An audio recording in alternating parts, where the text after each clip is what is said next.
Greetings and welcome to the meditation. And it's often useful to think of meditation as something that is very different from everyday life, just so that we are willing or ready to put down some of the ideas and thoughts and stories from everyday life and be fresh, be new. And there's a famous expression, beginner's mind. And one of the ways of looking at meditation is that it's an act of generosity, that we're being generous to us when we're put down our old stories and ideas and resentments and plans, and just really here to discover ourselves or be ourselves in a new way, a full way.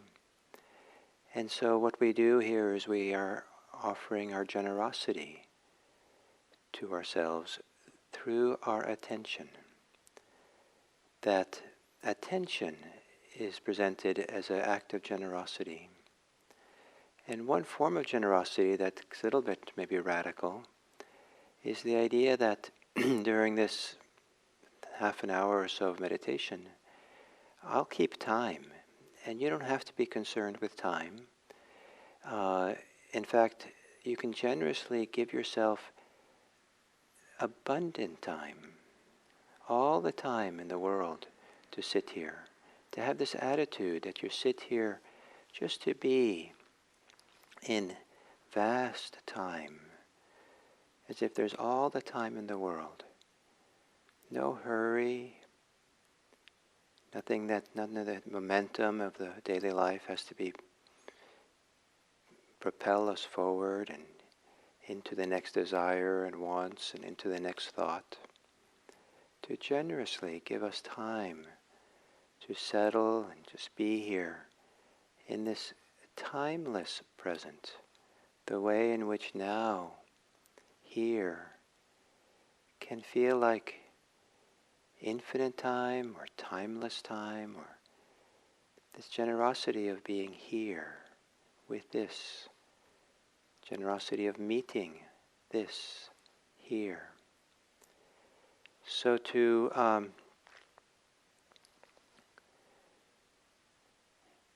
take a meditation posture. The act of generosity can begin with being generous towards your body, not treating your body as just a hunk of flesh and bones, but something that's intimate and something we care for. And adjust the posture in a way that is supportive for the body and nice for the body for this time.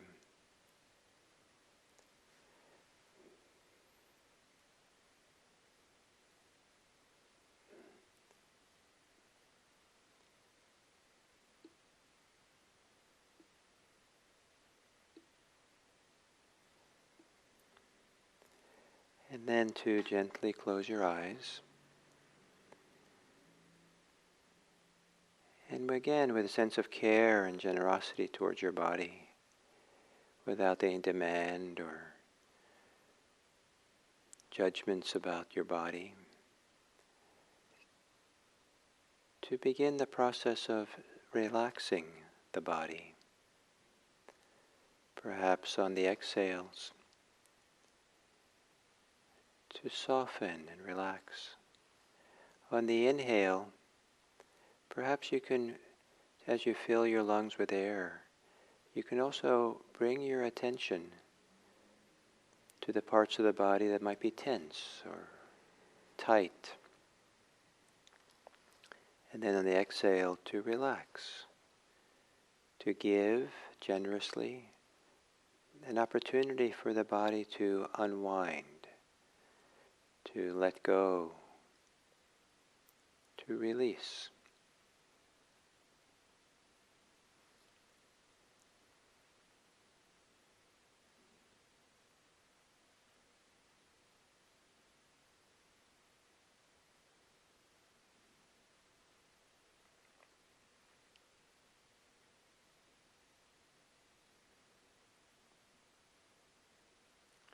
Softening in the shoulders.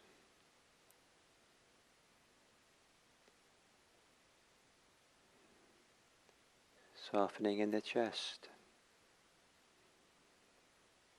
And perhaps maybe also relaxing in the muscles along the back, the sides of the rib cage, of the sides of the spine.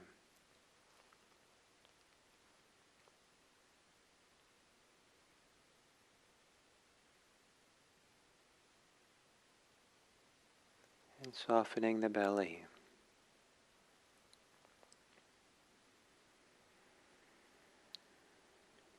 And perhaps on the next exhale to release the whole body into the pull of gravity to wherever you're sitting or laying.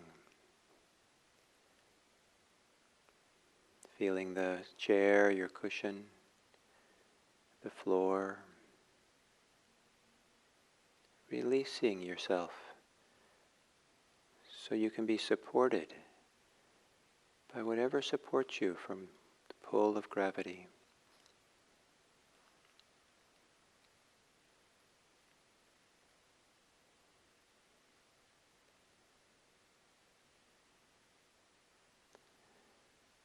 And in a sense, you might imagine that you can relax your mind and release it also from the pull of tension or contraction, even the pull of gravity.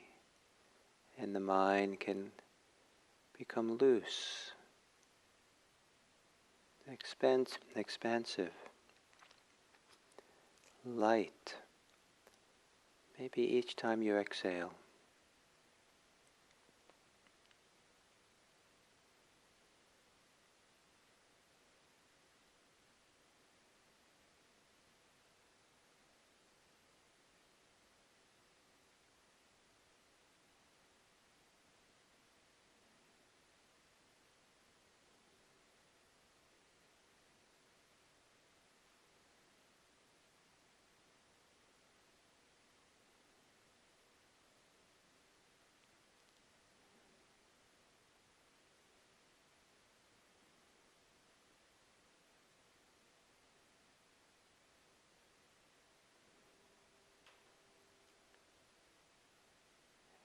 And then settling in on your body breathing.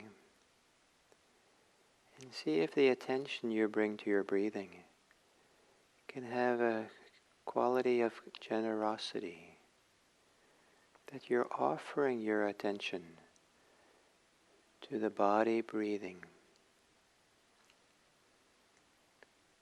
And generosity has no demand or expectation. Attention is a wonderful gift. And to train ourselves to bring this gift to our life is one of the great pleasures.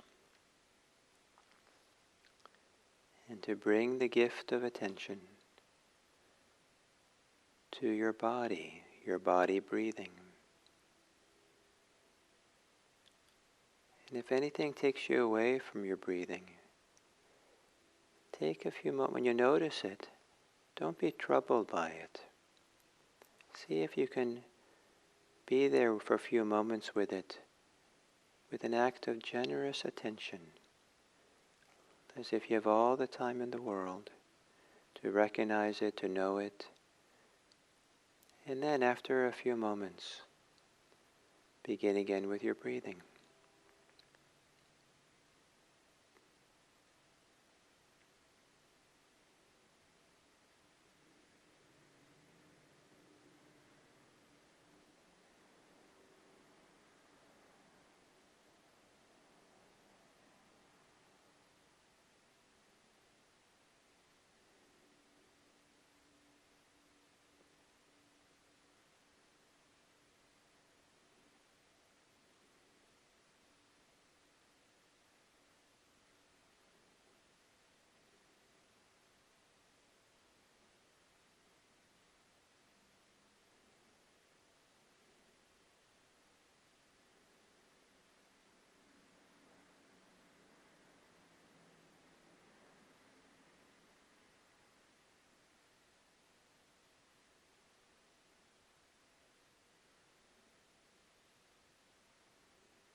when we're caught up in distractions, lost in thought, in a kind of way, we're being miserly with our attention, pulling it in so tight and close that we lost it.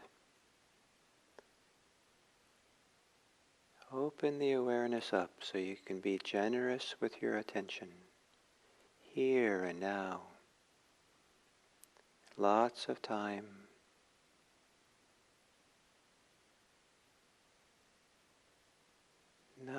Nothing much you have to do, except be generous with your attention, your present moment attention, perhaps centered on breathing.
relaxing into the timeless present.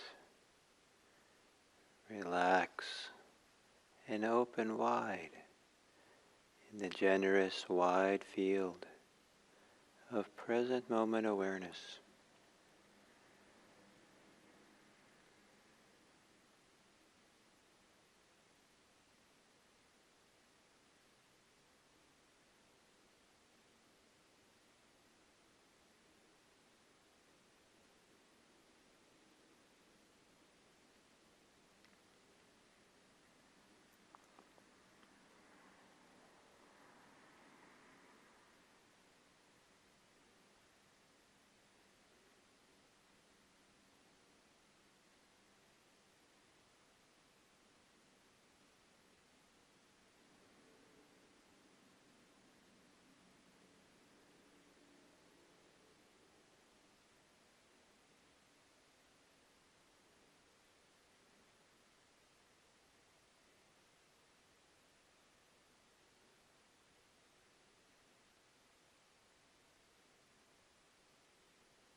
There is a form of generosity that emerges when we are content. Is there a possibility of sitting here for the last minute or so with contentment for now, in the fullness of the present moment, without reference to what's coming or what has been? Just here, breathing, content.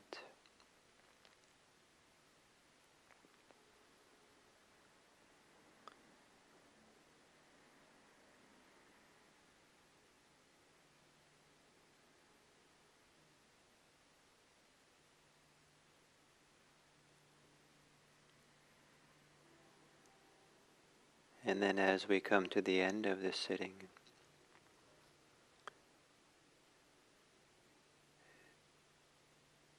to consider how whatever degree of subtleness or calm or mindfulness that you've developed, contentment that's here, how today you can extend your generosity into the world.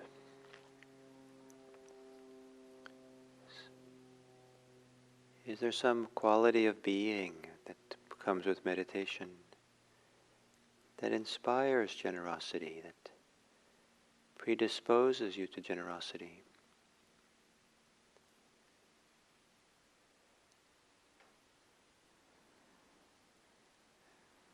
That you can go into the world today for the next 24 hours with a generous heart, generous mind,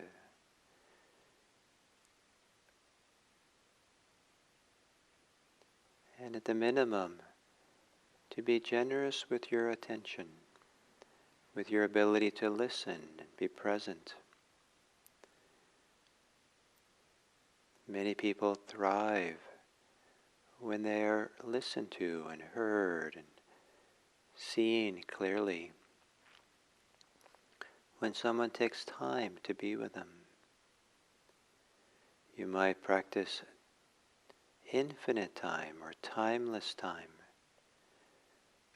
when you're talking with someone,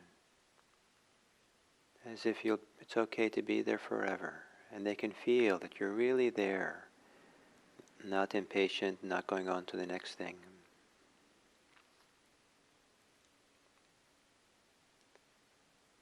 It's quite profound to discover how to be generous with our respect and care for others. May the benefit of our meditation today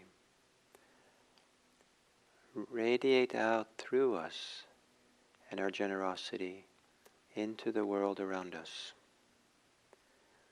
May all beings be happy. May all beings be safe. And may all beings be free.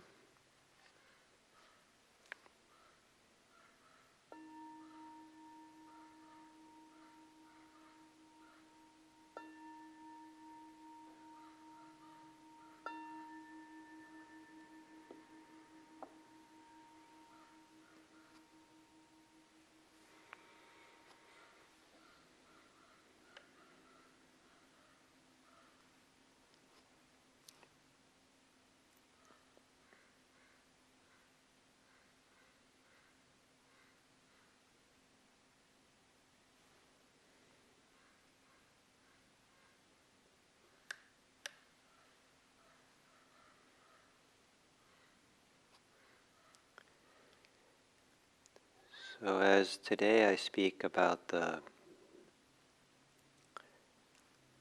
second precept, the second form of right action that the Buddha taught, not taking what is not given, perhaps we can consider it to be a corollary to being generous, to giving what's not asked for. I think generosity is always non-obligatory. Giving might be obligatory, but generosity is this open-handed, free will offering of something to people that's not expected or required. And this, this intimate connection, I feel, between not taking what is not given and then practicing generosity and giving what's not asked for. So we're talking about the fourth step of the Eightfold Path, which is a right action. And right action is described in three ways: not killing, not taking what is not given, and not engaging in sexual misconduct. And these kind of the bigger, more forms of action that can cause a lot of harm in the world. And part of the foundation of this whole Eightfold Path is to live a life that doesn't cause harm. And being concerned with that, but really feeling inside the tremendous value of dedication to avoiding intentionally causing harm. And unintentionally, if we can help it. The angle I'd like to take today on this, not taking what is not given, is that it's a training. We're training ourselves, developing ourselves, good qualities, wholesome qualities. Part of the Eightfold Path, as I've been saying, is a recognition that there are such things as wholesome and qualities of and actions and activities of heart and mind, which are useful to cultivate and develop, that support the ongoing development of a harmless life, that supports the ongoing development of the Eightfold Path to freedom, or supports the ongoing expansion of our freedom once we've experienced it. And so taking what's not given is not the same thing as not stealing, because it's a little bit of a higher bar, it's a higher kind of care, attention, that unless something's clearly offered, we don't take it. And there might be things where we don't think it's stealing, but still, it hasn't really clearly been offered. And so we wait until it's been offered. You come to someone's house and there's some kind of snack out, and seems like it's pretty clear that the snack is out for the guests to be there. But in the Buddhist training, we would wait until the host clearly offers, here, have some snacks. We wouldn't assume that, even though it seems like that's meant for us, assume that's the case. Now that might be kind of a small, petty kind of example, or maybe not very inspiring, but it begins training us. It begins cultivating good qualities. And so there are a number of good qualities that come with the practice of waiting until something is offered and not rushing ahead and being acquisitive or just wanting a lot. And so one of them is restraint. And restraint is probably not a very popular Dharma topic in Dharma talks here in the West.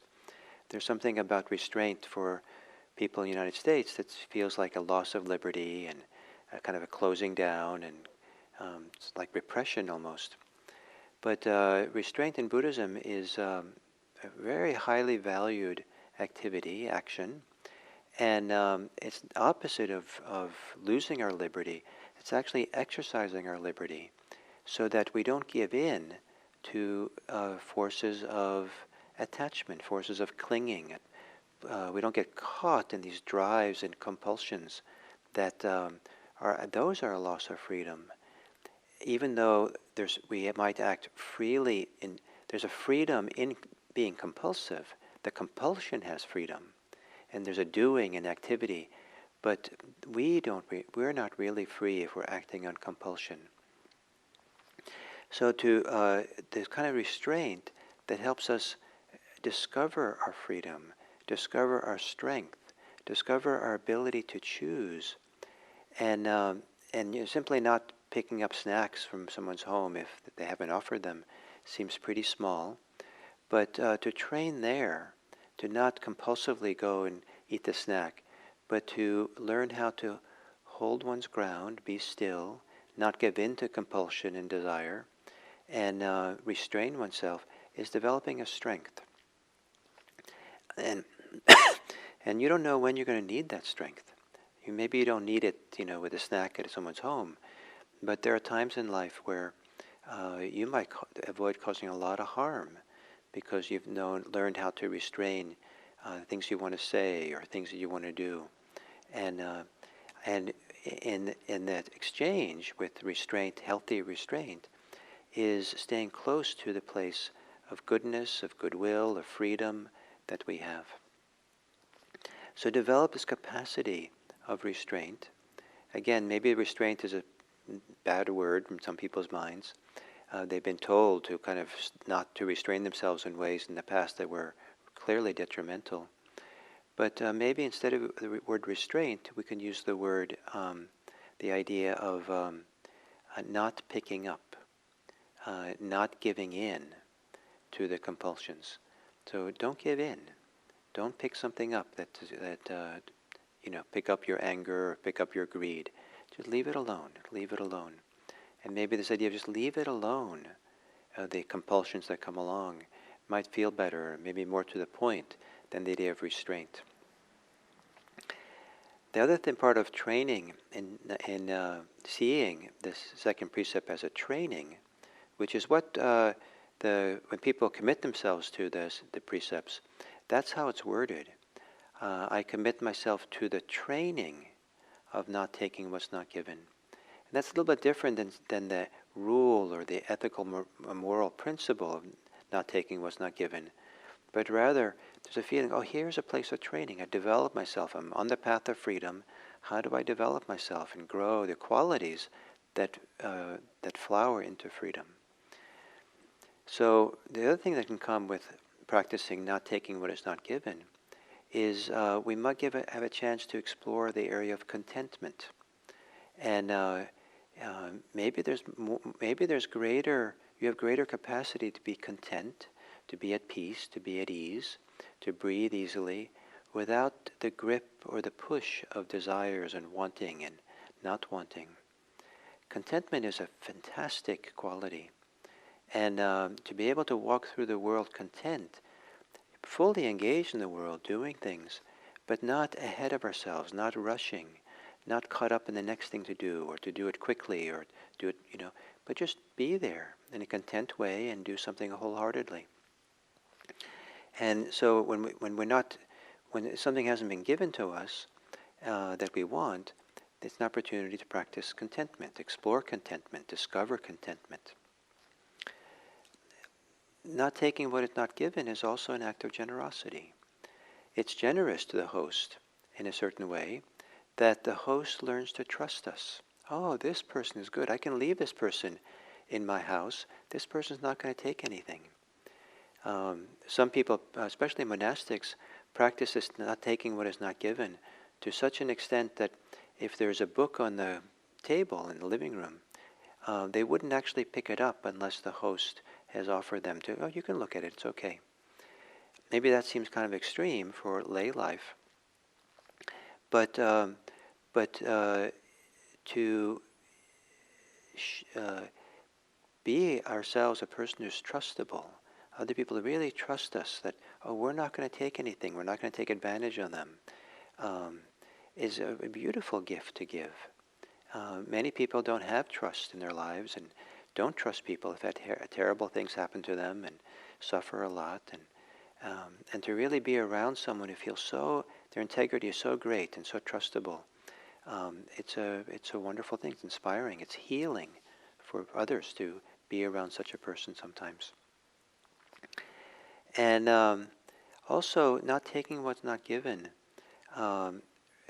involves cultivating certain wisdom, interpersonal wisdom, to be attuned to what taking means in interpersonal dimensions, what it's like to be offered something, and what kind of healthy relationship does that allow, and how do we use it to connect and deepen our connections to people, through generosity, to taking what's not given, to understanding other people and respecting others and caring for other people. There's this whole dimension, interpersonal dimension, that's an important part of the training of the Eightfold Path. And we see this, it's really inherent in these middle sections of the Eightfold Path, with right speech, right action, and right livelihood, that we're not, it's really, we're doing it for ourselves and we're doing it for the world around us. These are actions that are interpersonal in nature: killing, not taking what's not given, sexual misconduct, not causing harm through our sexuality. So these are trainings that we're taking on these precepts partly to develop ourselves, to grow ourselves, to mature. So it's not punitive, it's not only limitation, it's not only abstaining from doing something, because that's not very inspiring. And to only have these rules, training rules, not killing, taking what's not given, or sexual misconduct, to only have them as rules of restraint and what we're not going to do, really might actually shortchange ourselves from the full potential of what these can allow or make room for. So you might today, these next 24 hours, to explore this topic of not taking what is not given. Are there opportunities in your life where you can make sense to, yes, this is not given, therefore I'm not going to take it. But not to do it as just simply abstention, but use it as a cue, as a catalyst to cultivate other qualities inside of you, to cultivate the capacity to let go of compulsion, compulsive desire, to cultivate contentment, to find the contentment that may be already here, available here, to cultivate generosity. One of the wonderful alchemies of spiritual life is to do some things, just turn them around and do the opposite. So if you feel like you want something and you can't have it, turn around and give something instead. So practice generosity and practice cultivating wisdom. What is it about the interpersonal field? What can you learn? What can you develop? What can you deepen in not taking what's not given? So it's not just about you keeping a moral precept, but how does it really deepen and connect you more fully to those people, at least in your heart? And what can you learn from both not taking what's not given, also generosity, that deepens their relationships with others that are characterized by freedom? Because freedom is really the primary hallmark of what the Eightfold Path is about. So thank you, and I hope that you have a generous day and delight in wherever you can be content for this next day. So thank you.